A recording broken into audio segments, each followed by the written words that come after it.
Hello friends अस्सलाम वालेकुम। आज के আমরা শিখব কিভাবে এমই লোগো লেটার লোগো ক্রিয়েট করবেন সেই প্রসেসটাই।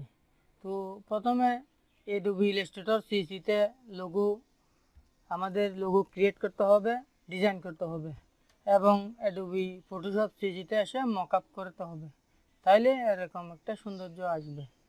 তো কথা না বাড়িয়ে শুরু করতেছি আজকের টিউটোরিয়াল।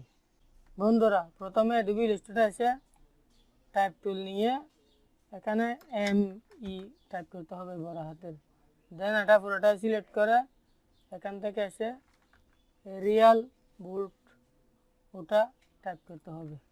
তারপর এটা এখানে সিলেক্ট করে মাউস ড্র্যাগ করে অল্টার আর শিফট চেপে ধরে বড় করে নিতে হবে।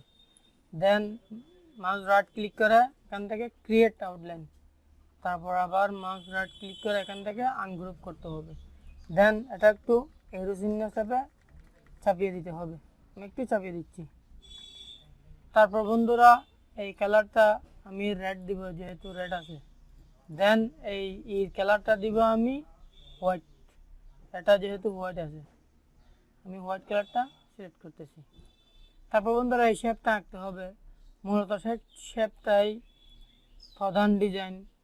আমি শেপটা আঁকার জন্য এদিকে আসি, দেন এখান থেকে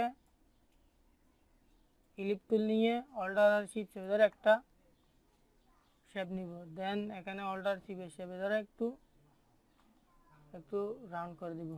তারপর মাউস রাইট ক্লিক করে এখান থেকে ট্রান্সফর্ম শেয়ার এখান থেকে 50 রেখে ওকে। দেন কন্ট্রোল সি কন্ট্রোল এফ, তারপর এটা একটা কালার দিব, আপনারা যে কোনো একটা কালার দিবেন। দেন এটা একটু এদিকে চাপিয়ে দিব, এটা একটু ছোটো করে দিই, উপরে একটা একটু রাউন্ড হয় মতো। বন্ধুরা এই শেপটা মূলত যত সুন্দর করে করবেন আপনাদের ডিজাইনটা তত সুন্দর হবে, তাই শেপটা একটু ভালোভাবে করার চেষ্টা করবেন। আমি দুটা সিলেক্ট করব, শেপ বিল্ডার টুল নিয়ে অল্টার চেপে ধরে এটা ইউজ করে দিব। দেন এটা এখানে দিয়ে দিব, একটু ছোটো করব, এখানে এইভাবে দিয়ে দিই, একটু রাউন্ড করে দিই, যেহেতু ডিজাইনটা সুন্দর হয়।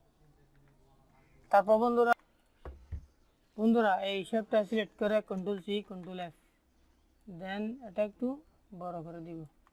তারপর এটা এদিকে চেপে দিব। দেন এটার কালার দিব আমি অ্যাশ কালার দিয়ে দিলাম। তো বন্ধুরা এটা ডিজাইন হয়ে গেছে, এখন আমাদের মকআপ করার পালা। মকআপ করার জন্য এটা পুরোটা সিলেক্ট করব, ফটোশপে এসে মকআপ ফাইলটা ওপেন করব।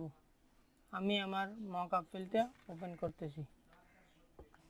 মকআপ ফাইল ওপেন করার পরে বন্ধুরা আমি মকআপ ফাইল ওপেন করতেছি। দেন এখানে ডাবল ক্লিক করতে হবে। কিভাবে মকআপ করবেন ওটা নিয়ে আমার একটা ভিডিও আছে, চাইলে আপনারা ওটা দেখতে পারেন। তো আমি একটু বড় করে দিচ্ছি। তারপর এখান থেকে এটা চলে যাচ্ছি কন্ট্রোল এস, দেন এখানে চলে আসছে। তো বন্ধুরা আজকের ভিডিওটি এইটুকু পর্যন্ত, চাইলে আমার চ্যানেলটি সাবস্ক্রাইব করে পাশে থাকবেন। আসসালামু আলাইকুম।